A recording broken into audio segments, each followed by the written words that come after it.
Yang pertama saya akan membukakan sedikit rahasia tentang kunci-kunci pembuka kekuatan positif. Ada beberapa kunci untuk membuka kekuatan positif pada diri kita. Dan kunci-kunci itu kalau kita sudah mengenalnya, apalagi bisa menggunakannya, yang namanya kunci itu adalah pembuka. Maka semua berkah kehidupan yang tersembunyi di alam semesta, termasuk pada diri kita sendiri, maka akan terbuka dengan sendirinya. Langkah pertama, kunci utama untuk membuka kekuatan positif pada diri kita adalah kita harus belajar jatuh cinta pada kehidupan ini. Sekali lagi, belajar jatuh cinta pada kehidupan ini. Bukan melekat pada kehidupan, tetapi belajar jatuh cinta pada kehidupan ini. Yang namanya jatuh cinta berarti kita selalu diliputi oleh kegembiraan, sukacita, keindahan. Itu yang saya maksud. Seberapa besarnya cinta kita kepada kehidupan yang ada sekarang, yang kita rasakan saat ini, kalau kita bisa melipat gandakan perasaan itu, bisa 10 kali, 100 kali, 1000 kali, mungkin juga 100.000 kali, karena seperti yang saya sampaikan di episode yang sebelumnya, kekuatan positif itu tidak ada batasannya. Kekuatan positif itu tidak terbatas. Berbeda dengan ketika seseorang jatuh kepada ketiadaan kekuatan positif. Maka ada titik nadirnya, ada titik rendahnya. Dan titik rendah itu adalah titik kebangkitan seseorang. Karena tidak mungkin ada orang yang nyaman terus dalam penderitaan. Maka titik rendah penderitaan yang dicapai oleh seseorang bisa menjadi titik balik orang itu mencapai kebangkitan. Jadi tidak ada plafon sebetulnya untuk kadar cinta yang mampu kita rasakan. Dan semuanya ada di dalam diri kita sendiri. Jadi kalau sekarang kita sudah memiliki yang namanya perasaan positif di dalam diri kita, nah sekarang tugas kita cuma tinggal melipat gandakan perasaan itu. 10 kali, 100 kali, 1000 kali, terserah kita. Sekali lagi tidak ada plafon untuk itu. Kita harus sadar bahwa sebetulnya kita terbuat dari cinta. Dan itulah inti zat dan sifat kita. Mari kita kembali ke belakang. Sebetulnya kita semua tercipta akibat ayah ibu kita berpelukan. Kita tercipta bukan hasil pukul-pukulan. Kita tercipta oleh kekuatan positif. Kita tercipta oleh cinta. Dan kalau tidak disemaikan cinta oleh Allah kepada ayah dan ibu kita, mungkin kita pun tidak ada. Dan semua kita tercipta itu karena cinta. Oleh karena itu, maka inti dari zat kita, inti dari sifat kita itu adalah cinta. Jadi kalau kita merujuk ke belakang, proses terbentuknya diri kita karena kita produk dari cinta, maka orang yang selalu berkesadaran seperti itu tidak mungkin di kehidupan ini mengalami ketiadaan cinta. Maka orang yang sadar dengan asal usulnya, setiap ruang dan waktu yang dia lakukan adalah selalu mengungkapkan cinta, mengungkapkan kekuatan positif pada semesta. Dan siapapun yang terus-terus mengungkapkan kekuatan positif pada pikiran dan perasaannya, maka tidak bisa tidak bisa tidak perlu diragukan lagi, maka dia akan bisa menerima limpahan keberkahan yang positif dari semesta. Karena siapa yang memberi, maka dia akan menerima. Ketika kita jatuh cinta kepada kehidupan, setiap batasan-batasan kehidupan pun akan lenyap. Karena sesungguhnya semua yang membuat manusia terbatas karena batasan-batasan yang diciptakan oleh pikiran dan perasaannya sendiri. Karena manusia sering mengatakan, saya tidak bisa. Manusia sering mengatakan itu tidak mungkin. Manusia sering mengatakan seakan-akan dirinya itu tidak layak untuk mencapai sesuatu. Nah, batasan-batasan itu yang sering ditanamkan kadang-kadang oleh lingkungan kepada seseorang, dan orang itu kemudian menanamnya di pikiran bawah sadar, dan batasan-batasan itu akan kemudian terbawa terus-menerus dalam kehidupan. Tetapi ketika seseorang sudah jatuh cinta pada kehidupan, maka setiap batasan itu menjadi lenyap. Kita perhatikan sederhana saja. Kalau kita bisa sering-sering memperhatikan tubuh kita saja, tubuh kita yang terdekat dengan kita. Bagaimana anugerah mata dan penglihatan yang diberikan pada kita. Bagaimana anugerah telinga dengan pendengaran yang diberikan kepada kita. Bagaimana anugerah mulut kita dan kita diberi kemampuan untuk berbicara. Bagaimana anugerah nafas kita. Bagaimana anugerah tangan kita. Bagaimana anugerah jantung kita. Bagaimana anugerah paru-paru kita, lambung kita. Bagaimana anugerah kaki kita. Memperhatikan yang sederhana saja pada diri kita, kita bisa jatuh cinta kepada kehidupan. Kenapa demikian? Karena segala sesuatu itu akan terasa adanya kalau sudah tidak ada. Coba perhatikan ya, ketika kita mengalami rasa sakit saja. Misalnya sakit di kaki kita. Biasanya kita bisa lari, kemudian tidak bisa lari. Biasanya jalan kita tegak, kemudian jalan kita tidak tegak. Apalagi ada orang yang mungkin saja mengalami serangan saraf ya di bagian otaknya sehingga melumpuhkan kakinya. Biasanya dia berjalan dengan mudah, kemanapun dia pergi bisa diantarkan oleh kakinya. Kemudian tiba-tiba harus menggunakan kursi roda, harus menggunakan tongkat, dan lain sebagainya. Segala sesuatu itu terasa adanya ketika tidak ada. Nah, oleh karena itu maka ketika kita memperhatikan betapa besarnya berkah tubuh ini dengan segala organ tubuh yang diberikan Allah kepada kita. Dan saya pernah mengatakan di kajian yang sebelumnya, hidup adalah merasakan kehidupan. Dan untuk merasakan kehidupan, kita diberikan bekal yang begitu lengkap di dalam diri kita. Ya, semua panca indera kita, semua organ tubuh kita, rasa yang diberikan kepada kita. Bukankah itu sebetulnya sangat luar biasa? Ketika kita mampu berterima kasih atas anugerah tubuh saja sebagai kendaraan yang sangat hebat, yang senantiasa membawa kita terus-menerus dalam proses perjalanan kehidupan ini, kita bisa jatuh cinta kepada kehidupan ini. Dalam sektor yang parsial, yaitu tubuh kita sendiri. Apalagi kalau kita memperhatikan yang lebih luas. Bagaimana keberadaan udara, bagaimana keberadaan matahari, bagaimana keberadaan air, bagaimana keberadaan api. Coba, kalau tidak ada api, tentu saja kita tidak bisa memproses seluruh makanan kita. Bahkan banyak orang yang tidak pernah berterima kasih pada api saja lupa. Ketika api menyala, lupa berterima kasih. Padahal ketika api tidak menyala, coba ya, mau memasak air tidak bisa, memasak nasi tidak bisa. Dan tidak mungkin kan kita menelan mentah-mentah beras yang keras itu. Kalau tidak dimasak, tidak ada rasanya. Kita mau makan sayur, kalau tidak ada api, tidak bisa. Kita juga mau memasak lauk pauk, kalau tidak ada api tidak bisa. Coba perhatikan itu semua. Kalau kita bisa memperhatikan betapa hidup semua unsur-unsur dalam hidup ini luar biasa dan menakjubkan, maka kita akan jatuh cinta pada kehidupan. Siapapun yang jatuh cinta pada kehidupan, maka dia punya rasa yang positif pada kehidupan, maka kehidupan akan memberikan yang luar biasa kepada dirinya. Inilah sebetulnya yang ingin saya sampaikan di episode yang ke-8. Dan puncaknya nanti saya akan berbicara tentang rasa syukur. Karena rasa syukurlah yang bisa melipat gandakan ya semua berkah dalam kehidupan kita. Dan itu sesuai dengan ajaran semua agama yang yang dianut oleh kebanyakan manusia di semesta ini. Dan nanti kita akan sampai ke situ. Nah, selanjutnya, jadi ketika kita jatuh cinta kepada kehidupan, sekali lagi setiap batasan akan lenyap.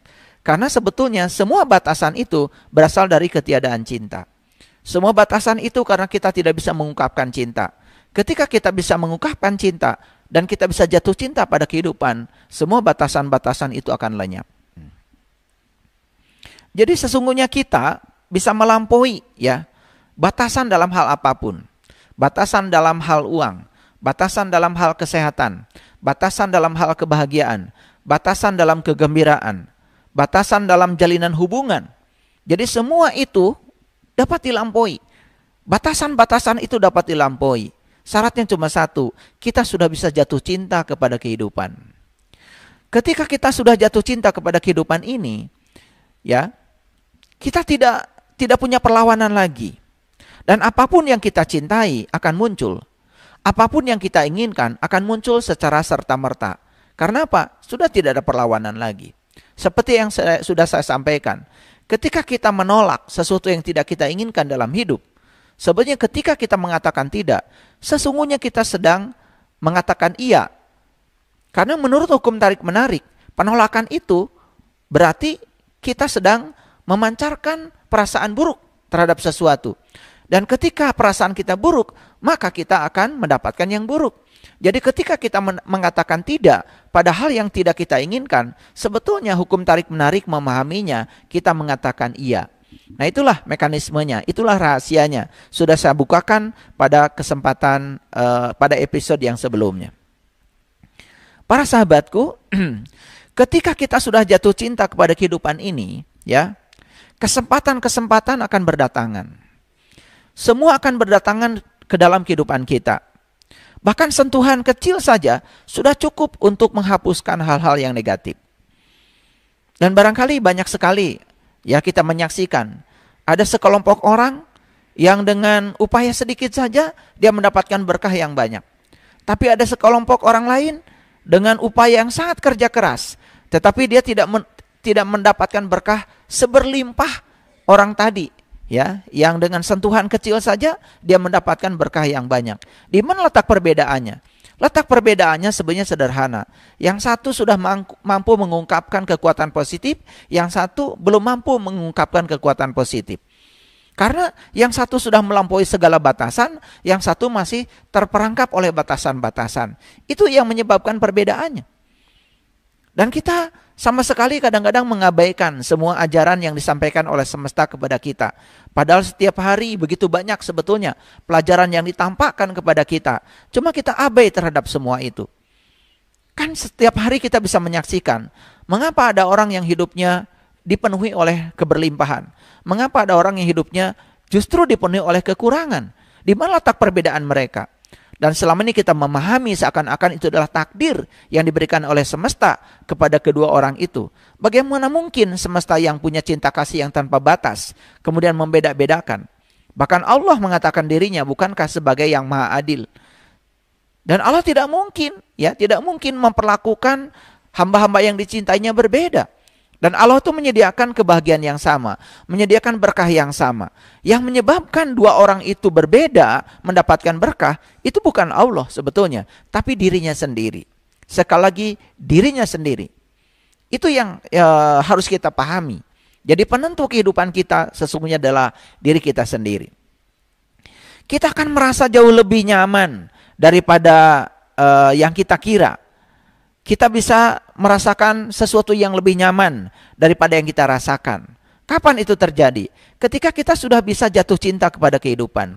Bahkan orang yang sudah jatuh cinta pada kehidupan sudah tidak terjebak lagi oleh benar salah, baik buruk. Karena apa? Dia sudah bisa melihat segala hal yang terjadi sebagai kebenaran. Bahkan dia bisa menangkap pesan-pesan di balik semua itu.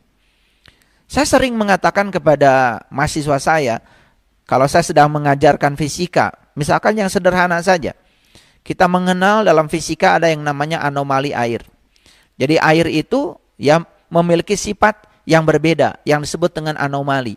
Yang namanya anomali oleh kebanyakan orang kan dipahami sebagai sesuatu yang aneh dan dianggap sesuatu yang negatif. Padahal sesungguhnya kalau air tidak punya anomali, tentu saja ya begitu banyak kehidupan yang akan musnah.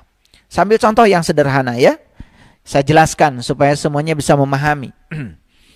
Air itu ya, air ya. Yang pertama, air yang saya maksud adalah ini adalah H2O. H2O. Jadi air itu terbentuk oleh 2 atom H dan 1 atom O. Jadi 2 atom hidrogen dan 1 atom oksigen. Jadi unsur pembentuk air ada 2. Yang pertama adalah hidrogen. Dan yang kedua adalah oksigen. Oksigen. Kalau kita mau memperhatikan sifat, sebetulnya hidrogen, oksigen, ini kan sifat-sifat api sebetulnya. Tetapi 2 unsur ini berpadu, 2 atom H, kemudian 1 atom oksigen, kemudian membentuk 1 molekul yang namanya molekul air. Ternyata justru ya, air ini yang bisa melawan api. Makanya pemadam kebakaran ketika ada kebakaran, api yang menyala-nyala itu pasti butuh air. Padahal sebetulnya di dalam air ini ada unsur apinya, hidrogen dan oksigen. Tetapi ketika berpadu, malah dia bisa mengalahkan api. Bukankah itu luar biasa? Nah, kalau kita perhatikan salah satu dari sifat air yang sangat luar biasa, Yang pertama, air itu punya sifat molekulnya, molekul air itu bersifat polar. Bersifat polar. Jadi artinya muatan positif dan negatif dari molekul air tidak pernah berada pada satu titik. Semua molekul di alam semesta ini, pusat muatan negatif dan pusat muatan positifnya berada pada satu titik. Tapi satu-satunya molekul di alam semesta yang tidak berada pada satu titik, artinya secara alami sudah terpolarisasi, hanya molekul air. Oleh karena itu maka molekul air itu karena sudah terpolarisasi, dia menjadi sangat aktif. Misalkan saya gambarkan ya, kalau ini molekul air ya, ini positif, ini negatif. Ini molekul air, ini positif, ini negatif. Ini molekul air, ini positif, ini negatif. Ini molekul air, ini positif, negatif. Karena dia sudah terpolarisasi, coba perhatikan. Negatif dengan positif tarik menarik. Positif dengan positif tolak menolak. Akibat tarik menarik dan tolak menolak, maka molekul air itu tidak pernah diam. Sangat aktif. Makanya karena sangat aktif, maka air merupakan pelarut yang sangat baik. Coba kalau kita mandi ya, kita mandi kemudian kita gosokkan sabun ke tubuh kita, dengan disirami air, semua luluh. Kenapa? Karena molekul air itu sangat aktif. Coba bayangkan, kalau Allah tidak menciptakan molekul air itu bersifat polar, mungkin ketika kita memasak, ya tidak mungkin kan, garam bisa menyerap ke dalam air, gula bisa larut dalam air, bumbu-bumbu tidak larut dalam air. Coba, apa rasanya masakan itu kalau tidak larut? Apalagi ketika dipanaskan, molekul-molekul semakin aktif. Akibatnya apa? Jumlah energi kinetik yang tersedia semakin banyak, maka jumlah yang bertumbukan di dalam semakin banyak. Maka ya semua yang dilarutkan dalam air semakin merata. Itu luar biasa. Yang kedua ya, molekul air itu punya yang disebut dengan keanehan. Yaitu yang disebut dengan anomali air. Anomali. Nah, anomali ini sering disebut keanehan. Apa anehnya molekul air? Coba perhatikan ya. Air itu kalau suhunya turun dari 4 derajat Celcius ke 0 derajat Celcius, ini kan turun suhunya.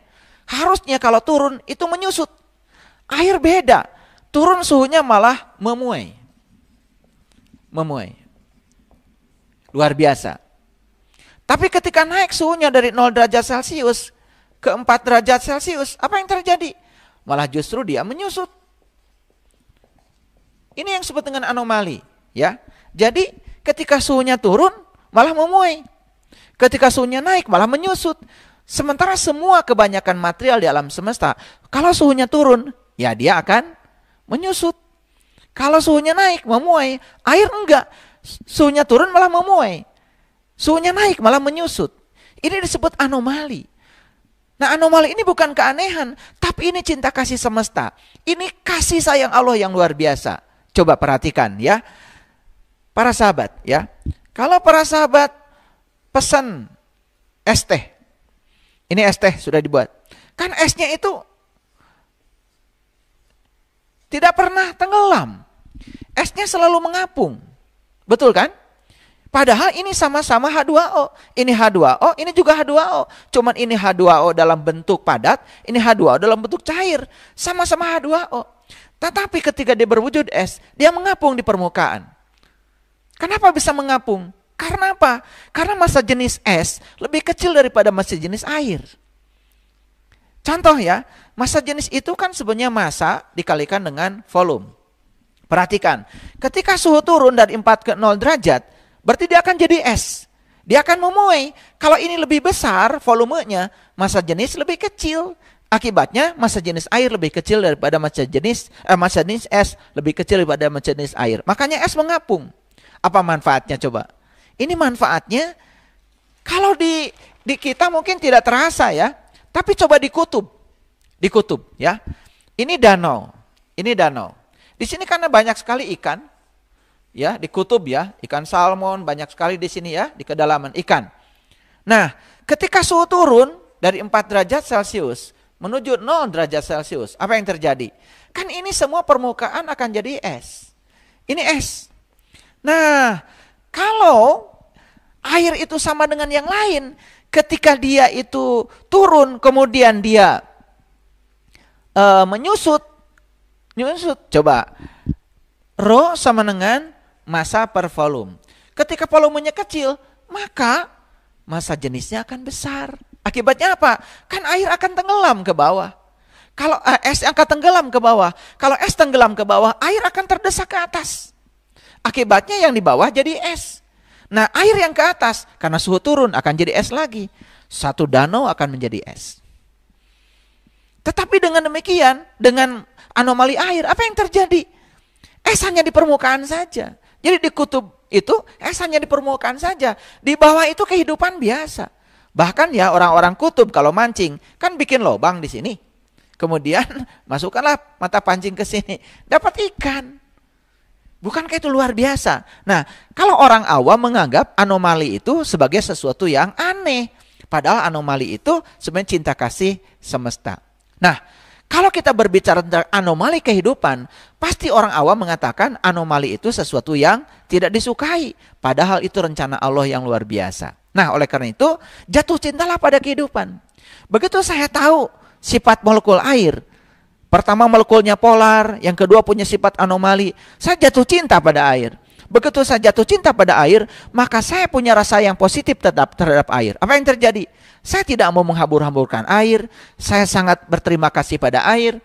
Setiap mandi saya selalu berterima kasih, terima kasih air, kau masih datang. Saya pegang-pegang dulu, saya sapa-sapa dulu sebelum air itu dipakai. Dan ternyata dengan demikian menyembuhkan. Itulah para sahabat ya.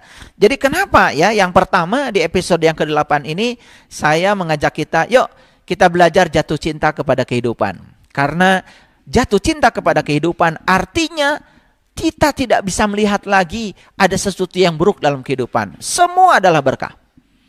Bahkan ya, saya sering menyampaikan pertanyaan-pertanyaan ketika saya berada dalam sesi konsultasi pribadi. Misalnya ya, ada orang yang datang ke rumah saya, kemudian pasti kalau datang ke rumah saya mau konsultasi pribadi, biasanya pasti punya masalah. Dan pasti masalahnya itu sesuatu yang tidak dikehendaki datang dalam hidup. Ya, jadi ingin sharing, ingin mencari jalan keluar. Nah biasanya selesai sesi konsultasi saya bertanya, coba ingat-ingat. Dari tadi kita bicara, apakah Anda mendapatkan manfaat dari pembicaraan dengan saya? Oh luar biasa, saya bisa terbuka pikiran saya dapat pencerahan. Nah pertanyaan yang kedua dari saya, apakah Anda bisa bertemu dengan saya kalau Anda tidak punya masalah? Oh iya ya, jadi siapa yang mengantarkan Anda kepada saya? Bukankah masalah? Jadi sebetulnya yang mengantarkan kita kepada pencerahan bisa jadi sesuatu yang tidak kita kehendaki dalam hidup. Nah, kalau kita bisa jatuh cinta kepada kehidupan, kita memahami kehidupan, tidak ada yang buruk dalam kehidupan. Semua dalam kehidupan itu adalah baik-baik saja. Nah, itu akan menimbulkan pikiran positif pada kehidupan, rasa positif pada kehidupan. Bahkan ya, orang yang sudah bisa jatuh cinta pada kehidupan, ketika dia mengalami satu kegagalan pun, dia tidak akan pernah ya memiliki pikiran dan perasaan buruk. Kenapa? Ini hanya Allah sedang membukakan pintu yang lain buat saya. Allah sedang menutup satu pintu dan Allah sedang membukakan pintu yang lain buat saya. Makanya dengan perasaan seperti itu, dengan pikiran yang semacam itu, dia tidak akan pernah jatuh terpuruk. Maka dalam waktu yang singkat dia akan mengalami kebangkitan kembali. Nah itulah ya, saya sering sudah menyampaikan di kajian yang sebelumnya, ketika kita mendapatkan yang tidak diinginkan dan perasaan kita buruk, sama saja kita sedang menaiki kuda liar. Dan ketika kita menambah keburukan perasaan kita, berarti kita sedang menambah cambuk pada kuda liar itu. Dan kalau kuda liar dicambuk, sudah ditumpangi oleh kita, kemudian dicambuk, maka kita akan dibawa kepada situasi yang lebih buruk lagi. Itulah para sahabat ya. Ini adalah rahasia-rahasia yang saya buka tentang kehidupan. Dan ini sangat mudah untuk diimplementasikan kalau kita mau. Dan puncaknya kita akan menemukan kehidupan yang menakjubkan. Baik ya, kita teruskan dulu. Jadi ketika kita sudah bisa jatuh cinta pada kehidupan, kehidupan kita akan dipenuhi dengan energi. Kehidupan kita akan dipenuhi oleh kegembiraan. Bahkan kegembiraan yang tanpa batas. Kehidupan kita akan dipenuhi oleh kesenangan yang tidak ada habisnya. Kita akan merasa seringan bulu. Seolah-olah kita melayang di udara. Dan apapun yang kita cintai, berluluhan di kaki kita. Apapun yang kita cintai berdatangan serta-merta kepada kita. Apapun yang kita inginkan berdatangan secara serta-merta kepada kita. Kenapa? Karena di sini sudah positif, ya. Pikiran sudah positif, perasaan sudah positif, maka kita sudah menjadi magnet yang positif. Maka semua yang berada dalam medan magnet kita, ya, yang akan datang kepada kita yang positif. Nah, tentu saja kalau saya berbicara medan magnet, para sahabat, jadi kalau saya punya magnet sebesar ini, maka di sekitarnya ada medan, ya, ada medan. Ya, kalau kekuatan magnetnya itu besar, medannya lebih luas lagi. Kalau medannya lebih luas lagi, maka kekuatan dia untuk menarik tentu saja lebih besar lagi. Bahkan benda-benda yang jauh pun bisa ditarik dengan kekuatannya. Oleh karena itu maka kita harus terus-menerus tadi, ya, melipat gandakan perasaan kita. Kalau hari ini kita sudah punya perasaan positif, yuk kita lipat gandakan. 10 kali, 100 kali, 1000 kali, bahkan jika perlu 100.000 kali. Karena sekali lagi, kekuatan positif tidak ada plafon, tidak ada batas. Tidak ada plafon, tidak ada batas. Semuanya bisa kita lampaui. Jadi jatuh cinta kepada kehidupan, itu artinya, ya, lepaskan kekuatan positif yang ada dalam diri kita. Dan kita akan menjadi tak terbatas. Dan kita pun menjadi tak tertaklukkan lagi. Itu yang disebut dengan jatuh cinta kepada kehidupan. Artinya kita terus-menerus melepaskan kekuatan positif yang ada dalam diri kita. Jadi sekali lagi para sahabat, saya mengingatkan kembali kekuatan positif. Orang menciptakan sesuatu yang bermanfaat buat orang lain itu karena kekuatan positif. Orang membuat baju karena kekuatan positif. Orang menanam kapas karena kekuatan positif. Ya, orang menenun kain karena kekuatan positif. Orang memintal benang karena kekuatan positif. Orang bisa menjahit karena kekuatan positif. Semua proses mencipta itu terjadi karena kekuatan positif. Dan tidak ada temuan apapun di dalam kehidupan kita kalau tidak ada kekuatan positif. Itulah sesungguhnya yang disebut dengan cinta.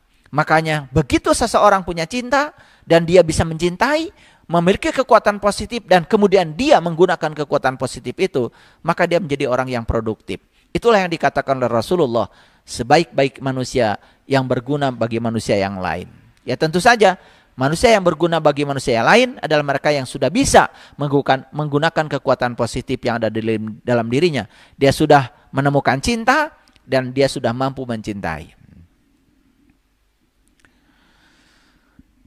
Ini masih dalam rangka jatuh cinta kita kepada kehidupan. Ya, coba.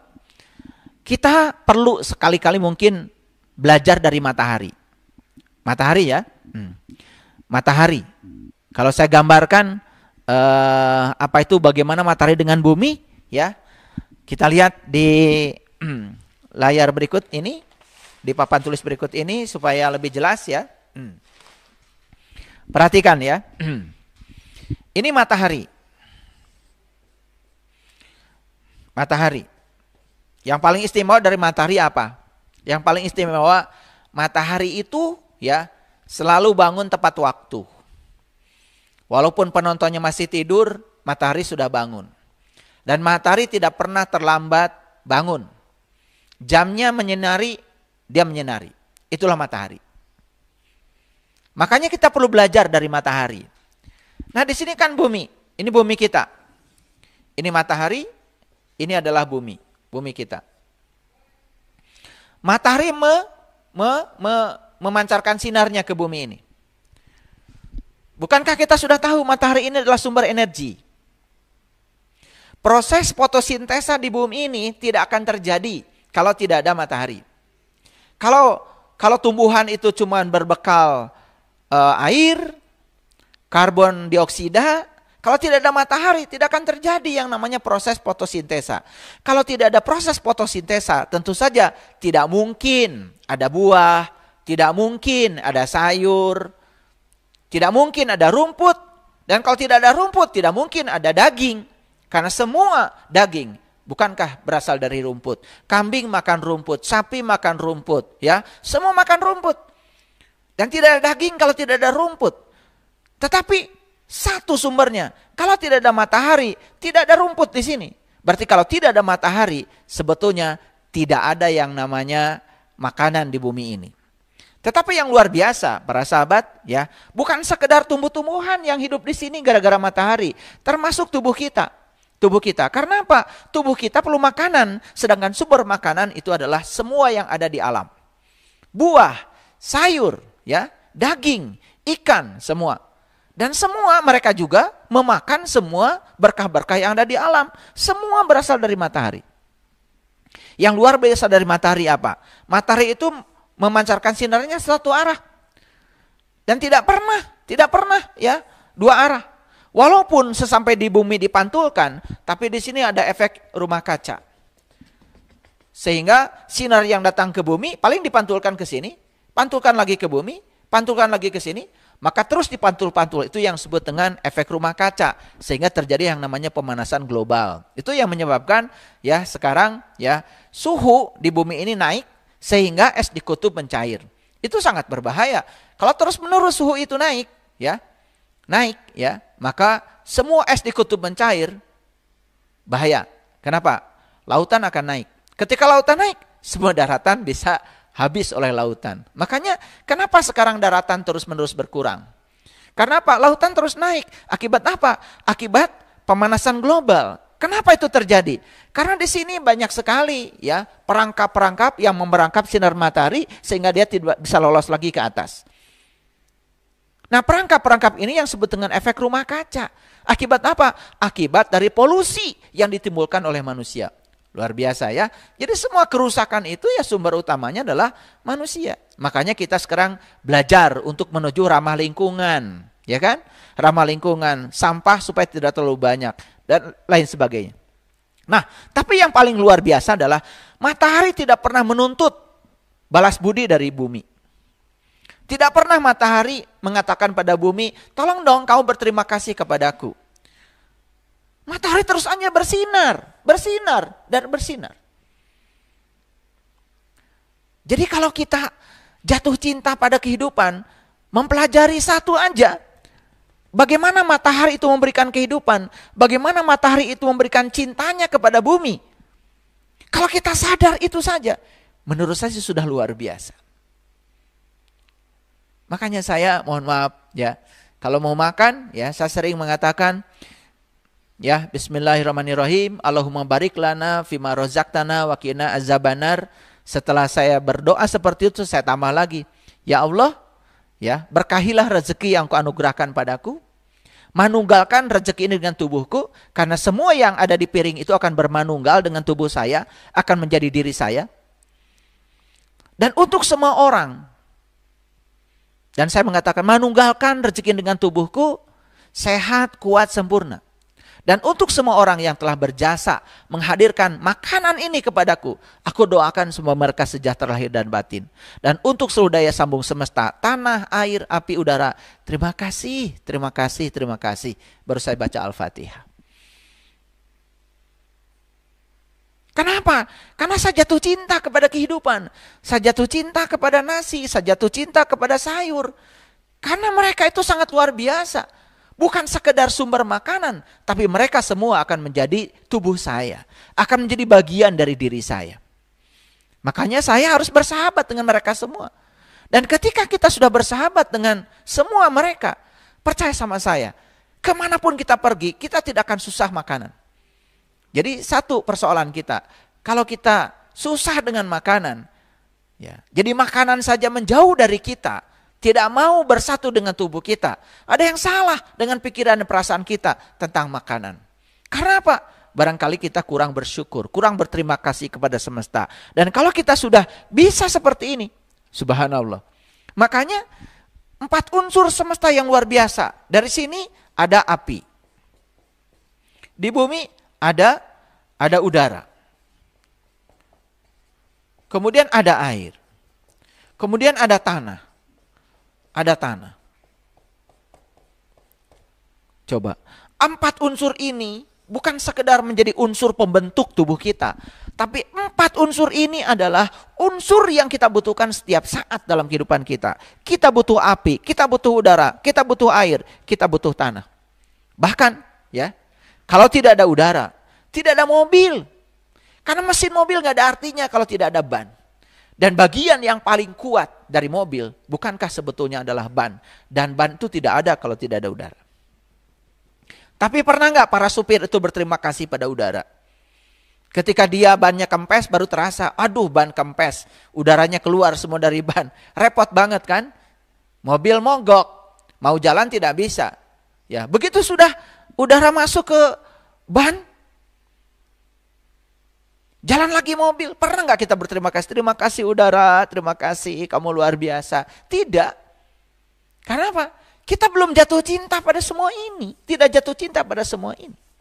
Ketika kita belum jatuh cinta pada semua ini, kita belum merasakan keberadaan ini semua. Bahkan para sahabat, ucapan terima kasih yang basa-basi di mulut saja itu pun tidak cukup. Karena terima kasih itu harus masuk menjadi perasaan. Harus sepenuh hati kita. Karena kalau terima kasih tidak sepenuh hati, itu juga tidak akan pernah membuat hukum tarik-menarik bekerja. Jadi marilah kita sekarang belajar cinta dari matahari. Matahari tak pernah sekalipun mengatakan kepada bumi, engkau berutang kepadaku. Itulah cinta yang agung. Cinta yang menerangi seluruh langit. Apa cinta kita selama ini? Mungkin cinta kita palsu. Karena apa? Karena kita itu cintanya bersyarat. Saya akan baik kepada kamu kalau kamu baik kepada saya. Transaksional.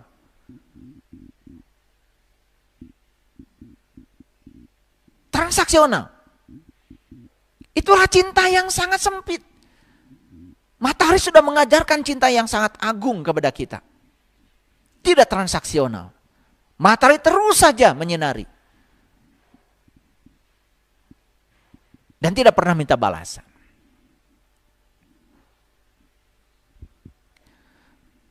Para sahabat, cara jatuh cinta kepada kehidupan sama persis seperti kita jatuh cinta kepada seseorang. Coba, ketika kita sedang jatuh cinta pada seseorang, kita mengagumi orang itu. Dan segala sesuatu tentang orang itu, ya, yang kita sedang jatuh cinta kepadanya. Itu semuanya menjadi indah. Jadi orang yang sudah jatuh cinta pada kehidupan, melihat semua kehidupan ini adalah menakjubkan, sangat indah. Dia melihat laut, menakjubkan, melihat udara menakjubkan, melihat semua. Bahkan melihat satu bunga saja, dia mungkin bisa menangis. Karena apa? Semuanya sangat menakjubkan. Bahkan saya pernah mengajak ya para sahabat untuk meditasi ke alam semesta. Meditasinya sederhana.